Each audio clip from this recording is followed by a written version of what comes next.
दाजु नमस्ते। नमस्ते। कालिका दर्शन गर्न आउनु भएको छ मैले हामी आज आएको अनि त्यो दर्शन गरेर फर्किसक्नुभयो?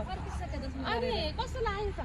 एकदमै रमाइलो। म त यस्तो मन्दिर त फर्स्टचोटि आएको यो बागनकालिका त होइन, अरू मन्दिर त यहाँ त असाध्यै सफा सुग्घर यस्तो रमाइलो लाग्यो मलाई। आनन्द शान्त वातावरण कस्तो स्वच्छ है, अनि ध्यान साधना पनि कस्तो आनन्द लाग्ने, मन एकदमै आनन्द लाग्यो मलाई। यहाँ त मानसिक रूपमा पनि एकदमै शान्ति मिल्ने है भित्र प्रवेश गर्दाखेरि एउटा निम्बु त्यहाँ यो गेटबाट भित्र प्रवेश गर्दाखेरि यति आनन्द मनमा यति शान्त आयो। यस्तो वातावरण त यति सफा, यति हरियाली, यति धेरै हरियाली। मलाई पनि त्यस्तै भाइब्स त आउँछ क्या। मैले पनि अरूले त्यस्तो फिल गर्थेँ होइन, अलिकति भित्र बग्दाखेरि नै सफा सुग्घर होइन, अनि त्यो भाइब्स पनि एकदम राम्रो आउने।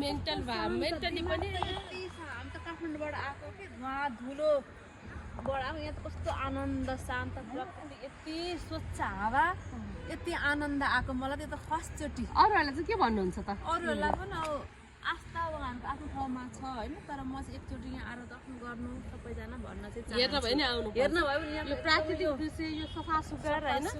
धेरै मन्दिरहरूमा जाँदाखेरि त अब हामी आफैले पनि फोहोर गरेर आउँछौँ, सफा सुग्घर भेट्दैन, तर यो त यस्तो ठाउँमा पनि कति सफा सुग्घर छ है। मन्दिरहरूमा चाहिँ सफाको हिसाबले त नमुनै छ है। एकदमै मलाई एकदमै मन पर्यो।